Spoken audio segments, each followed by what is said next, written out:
పరిస్థితులు బాగున్నా బాగోకపోయినా, మెతుకులు దొరికినా దొరకకపోయినా, పేదరికం రోజు రోజుకి వెంటాడేసిన ఈ దేవుణ్ణి వదలనగాక వదల.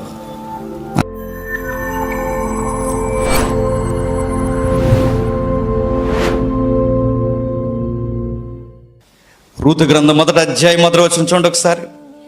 న్యాయాధిపతులు ఏలిన దినమందు దేశమంతటా కరువు కలగా యోధా బెత్లెహేము నుండి ఒక మనుషుడు తన భార్యను తన 2 కుమారులని ఎంటబెట్టుకుని మోయాబు దేశములో కాపురముండుటకు వెళ్ళాను.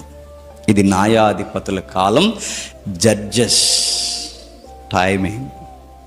అలాంటి టైంలో ఒక విచిత్రమైన జడ్జిమెంటు ఏదో మెరుపులా వచ్చినట్టు వస్తుంది. అదే రూతు గ్రంథం. ఆ జడ్జిమెంట్ ఏంటంటే, విషయమంతా జరుగుతూ ఆ కుర్రోళ్ళిద్దరూ పెద్దోళ్ళు అయ్యారు. ఆ కుర్రోళ్ళిద్దరూ పెద్దోళ్ళు అయిపోయిన తర్వాత ఆ పెద్ద ఆయన చచ్చిపోయాడు. సందర్భం తెలుసు కదా, బుక్ బ్యాక్గ్రౌండ్ అంత తెలుసుగా. మొదటి వచనంలో ఉన్న పెద్ద ఆయనకి పుట్టిన 2 పిల్లలు పెద్దవారయ్యారు. ఆ పెద్దవారయ్యకి ఈ పెద్ద ఆయన చచ్చిపోయాడు. చనిపోయిన తర్వాత పెద్ద ఆవిడ ఒక్కరితో ఉంది. ఆ పెద్ద ఆవిడ వీళ్ళు అప్పటికే పెళ్ళిళ్ళు అయ్యాయి. ఎవరికంటే ఈ 2 మగ పిల్లగాళ్ళకి. కాలం గడుస్తుంది, కరువు పోతుందమ్మా అనుకునే సమయానికి కొడుకులు కూడా పోయారు. కరువుతో పాటు కొడుకులను కూడా ఈ కాలం, లోకం, ఆ సమయం ఎత్తుకెళ్ళిపోయింది. ఇప్పుడు భర్త లేడు, కొడుకులు లేరు. వయసు అయిపోయిన నయోమి అని ఆ పెద్ద ఆవిడకి అన్యురాళ్ళైన మోయాబీరాళ్ళైన 2 కోడళ్ళు ఉన్నారు. అందులో కోడలు వార్ప, 2వ కోడలు రూతు. వీళ్ళ యొక్క జీవన విధానాన్ని చూడండి. 5వ వచనంలో, వారి ఇంచుమించు 10 సంవత్సరములు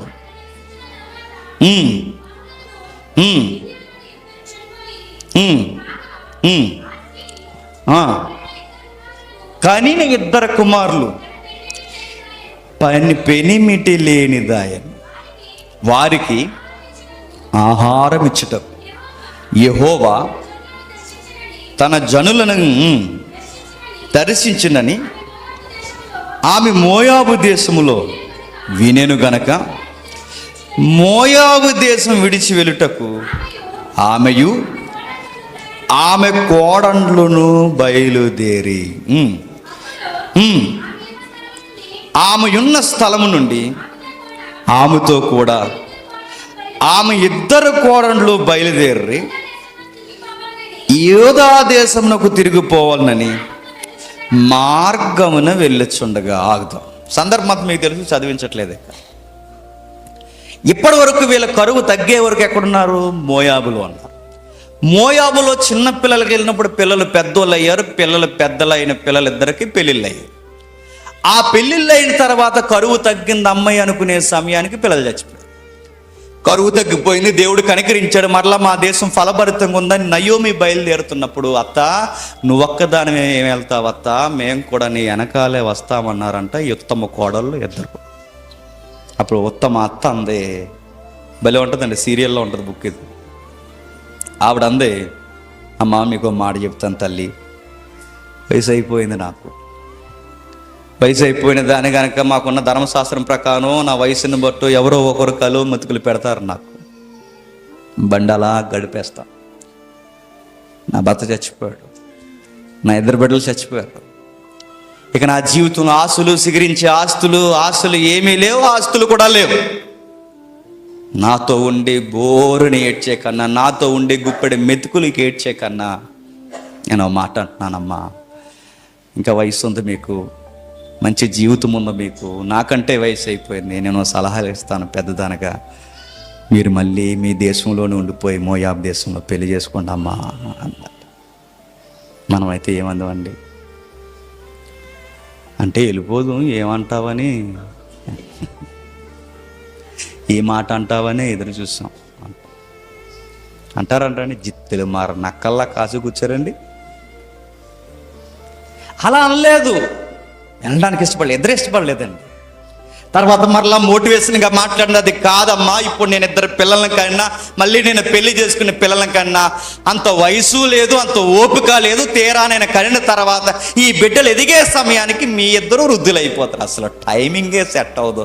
నా మాట విని వెళ్ళిపోండి అమ్మా, భార్యడు జీవితం మీకుందంటే అప్పుడు వార్ప అందట. సరే అత్తగా వెళ్తాను ఇంకా అని ఒక హగ్ ఇచ్చి, ఒక ముద్దిచ్చి, వెళ్తున్నాను అత్తయ్య గారు అని వెళ్ళిపోయింది. ఇంకొక అమ్మాయి ఉంది అక్కడ, ఎవరు, రూతు. నువ్వు వెళ్ళవే అమ్మా అంటే, నేను వెళ్ళలేను అత్తయ్య గారు. ఏ అని అడిగితే ఒక మాట చెప్తాను అత్తయ్య గారు. ఈ 10 ఏళ్లలో నేను నేర్చుకున్నది ఏంటంటే, నేను మీ ఇంటికి అన్యరాలైన కోడలుగా వచ్చినప్పుడు మీరేంటో అర్థం చేసుకోవడమే కాదు, మీరు నమ్మిన దేవుడేంటో కూడా అర్థం చేసుకోవడం స్టార్ట్ చేశానత్తా అంతే. మీరేంటో నాకు తెలియడం కాదు, మీ నమ్మిన దేవుని యొక్క చిత్తమేంటో తెలుసుకున్నాను. ఆ నమ్మిన దేవుని చిత్తమేంటో నా బుర్రకెక్కిందత్తా. ఆయన ప్రత్యేకమైన దేవుడు. ఈ దేవుడు నీ దేవుడిని నా దేవుడిగా అంగీకరించాను కనుక ఇక నా దేవతలు నా దేవుళ్ళు కాదు, నీ దేవుడే నా దేవుడు. మరలా లోకం జోలికి నేను, ఇది నా ప్రత్యేకత. అది రూతు. రూతుతో దేవుడు ఎందుకు యోధా గోత్రానికి రూతుని తీసుకొచ్చాడు తెలుసా? ప్రత్యేకత, ప్రతిష్ట. మనమైతే ఏమందో చెప్పనా, అత్తగారిని ఎన్ని మాట్లాడాలి అన్ని మాట్లాడు అను. ఏం దేవుడే నీ దేవుడు? పాడు దేవుడు. ఏగి అంటారు తెలుసా అత్తల్ని? ఏం దేవుడే నీ దేవుడు? పాడు దేవుడు. నీ భర్తని చంపాడు, నా భర్తని చంపాడు, నా మర్దిని చంపాడు, అందరిని చంపాడు. ఈ పాడు దేవుడు. మిమ్మల్ని నమ్ముకుని వచ్చాం, మొత్తం చచ్చారు, అందరూ చచ్చిపోరు. ఇంకోసారి ఆ దేవుడు మాట ఎత్తకంటా మనమా? కానీ రూతందా, నీ భర్తని చంపినా, నా భర్తని చంపినా, నా మరిదిని చంపినా, ఎవరిని చంపినా, నిన్ను చంపినా, ఎంతమందిని తీసుకెళ్ళినా నీ దేవుడే నా దేవుడు. ప్రత్యేకత. నీ దేవుడిని అర్థం చేసుకున్నాను. మరలా ఆ మోయాబీ దేవతల దగ్గరికి వెళ్ళలేను, ఆ మోయాబీ దేవుళ్ళ దగ్గరికి వెళ్ళలేను, ఆ మోయాబీల నమ్మకం దగ్గరికి వెళ్ళలేను. ఈరోజు వాళ్ళు నా వాళ్ళు కాదు, ఈ దేవుని ప్రజలే నా వారు, నీ ప్రజలే నా ప్రజలు, నీ దేవుడే నా దేవుడు. ఈ ప్రత్యేకత వదిలి ఎక్కడికి పొమ్మంటావు? నేను నిశ్చితార్థం చేసుకున్నది, మనువాడినది ఈ కుమారుడు, నీ కుమారుడినే కాదు, నేను నిబంధన చేసుకున్నది నీ దేవునితో కూడా నేను వెళ్ళలేనత్తా. అది ప్రత్యేకత. ఎంత మాట్లాడినా నువ్వు వెన్నంటే చెప్పు, నేను తిరిగి వెళ్ళను ఇక లోకానికి నాకు సంబంధము లేదు. పరిస్థితులు బాగున్నా బాగోకపోయినా, మెతుకులు దొరికినా దొరకకపోయినా, పేదరికం రోజు రోజుకి వెంటాడేసిన ఈ దేవుడిని వదలను. మనమైతే ఏం చేస్తామండి? ఈ చర్చికి 2-3 వారాలు వచ్చి ఇక్కడే మీ పని అవ్వకపోతే, ఇక్కడ పని అవుతుంది, అక్కడ పని అవుతుందంట తెలుసా అంటే వెంటనే చర్చికి వెళ్ళిపోతాం. అక్కడ పని అవుతలేదట, ఇక్కడ పని అవుతుందంటే వెంటనే చర్చికి వెళ్ళిపోతాం. 3 వారాలు కాదట, 7 వారాలు వెళ్తే రౌండ్ ఫిగర్ ధమ్ పనులు అవుతాయట. మార్చేస్తాం. పని అవుతుందంటే దేవుడిని మార్చేస్తాం, పని అవుతుందంటే సంఘాన్ని మార్చేస్తాం, పని అవడం అంటే జీవితం కలిసి వస్తుందంటే ఏదైనా వెనక్కి తిరిగేస్తాం. గుర్తుపెట్టుకోండి. ఈ సంఘంలో నిలకడ లేని నీకు ఏ సంఘానికి వెళ్ళినా నిలకడ ఉండదు. ఆ సంఘంలో గుర్తుపెట్టుకో, ఈ సంఘంలో మాట్లాడని దేవుడు నువ్వు ఏ సంఘానికి వెళ్ళినా మాట్లాడడు. ఈ సంఘంలో నాణ్యత లేని నీకు ఇక ఏ సంఘంలో పెట్టినా నీకు నాణ్యత ఉండదు. గుర్తుపెట్టుకో. అది రూతు చెప్తుంది. అమ్మ రూతమ్మ అంటుంది, ఇదిగో నేను ఎక్కడికి పొమ్మంటావు? ఎక్కడికి పోను, చావో రేవో నీతోనే. ఇక నేను నిర్ణయించుకున్నాను, ఈ దేవుణ్ణి బట్టి నేను ఎక్కడికి పోలేను. పైగా ఒక విషయాన్ని నోట్ చేయాలి అక్కడ, పైగా మంచి వయసులో ఉందండి. ఎవరండి? రూతమ్మ చాలా అందంగా ఉంటుంది. అంత అందంగా ఉన్న ఆమెకి ఇప్పుడు భర్త లేడు, అంత అందంగా ఉన్న ఆమెకి ఇప్పుడు అడిగేవారు లేడు. ఇప్పుడు అంత అందంగా ఉన్న ఆమెకి అత్త కూడా పెద్ద ఏం అనలేదు, ఎందుకంటే అత్తే పర్మిషన్ ఇస్తుంది. ఏమని? ఎవరినైనా పెళ్లి చేసుకో అమ్మా అంటే. మనమైతే ఏం చేద్దామండి? ఇక్కడ రూతమ్మ లేడీస్ కోసమే కాదు, బాయ్స్ కూడా ఏమంటాం చెప్పనా? చేయాల్సిన పనికిమాలిన పనులు అన్నీ చేసేసి దేవుడు దయలు బిడ్డనిచ్చాడండి. నీకు మీకు అర్థమైందా? ఇప్పుడు యోసేపు ఆవిడెవరో మేడం గారు ఆఫర్లు ఇచ్చింది కదండి, బాధపడకు క్యారేజీ పంపిస్తాను అన్నట్టు, ప్రేమనిస్తాను, బెడ్ ఇస్తాను, ఫుడ్ ఇస్తాను, అన్నీ ఇస్తానంటే యోసేపు వెంటనే ఇలా చూసి, ఏ దిక్కు లేని నాకు, ఏ ప్రేమ లేని నాకు, అన్య దేశంలో ఎవరో లేరు అనుకున్నప్పుడు నీ ప్రేమని ఎలా చూపించినావా ప్రభువా, నువ్వు ఉన్నావు అందున్నా. చంపేతాడు ఇలాంటి మాటలు మాట్లాడండి.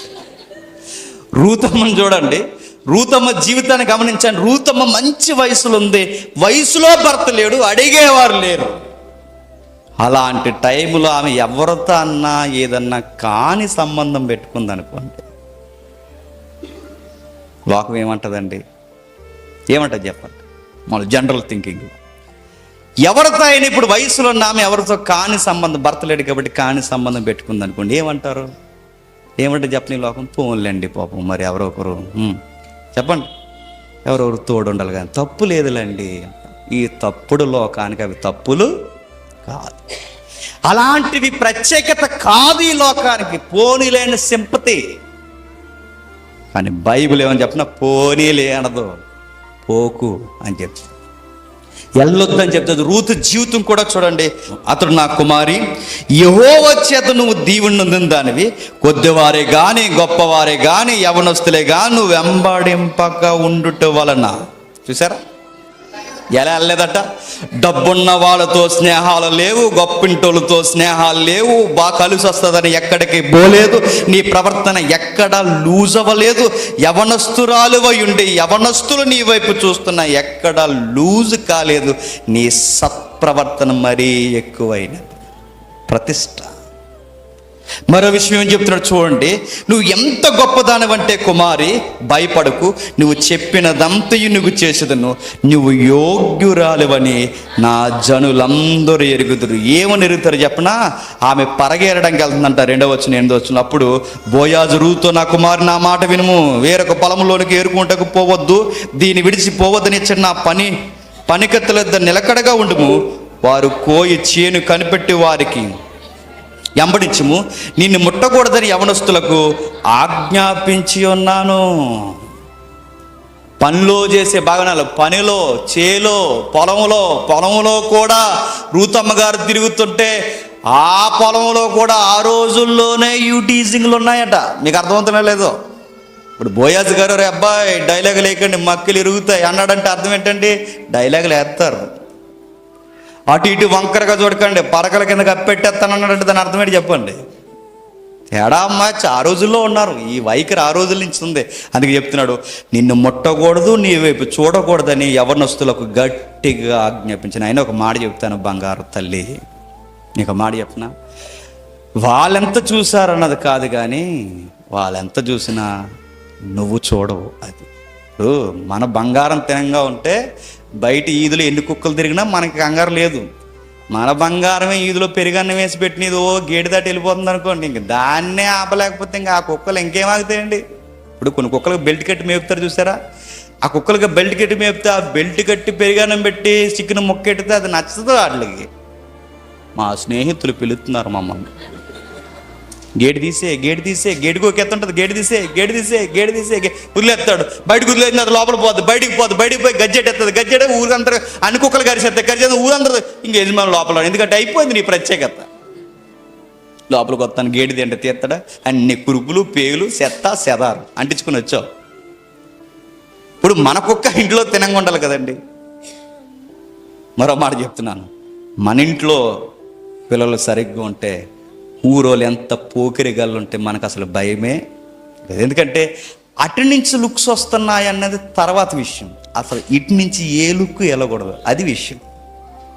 రూతమ్మ ఎవరికి సైటింగ్ కూడా ఇవ్వదు, రూతమ్మ ఎవరితో మాట్లాడదు, డిస్టెన్స్ మెయింటైన్ చేస్తుంది, మాట పదుపు, ముసుకేసుకుంటుంది, తలార ముసుగు కప్పుతుంది, ఆ పరగేరుకుంటుంది. పని మీద ధ్యాస తప్ప వేరో పని ఆ అమ్మాయికి తెలియదు. అది ఆడపిల్ల అంటే, అది యవనస్తులంటే.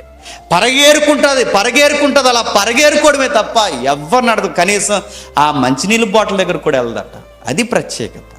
అంత ప్రత్యేకమైన తల్లి కనుకే ఆమె పవిత్రమైన ఆ పవిత్రతను చూసి దేవుడు ముగ్ధుడైపోయాడు.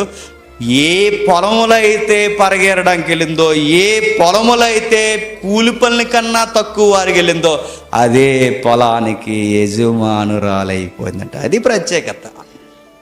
మనలో ఎప్పుడు రివైవల్ స్టార్ట్ అవుద్ది, మనలో ఎప్పుడు ఉద్యమం, మనలో ఎప్పుడు ఒక గొప్ప సాక్ష్యం స్టార్ట్ అవుతుందో చెప్పిన ప్రత్యేకత.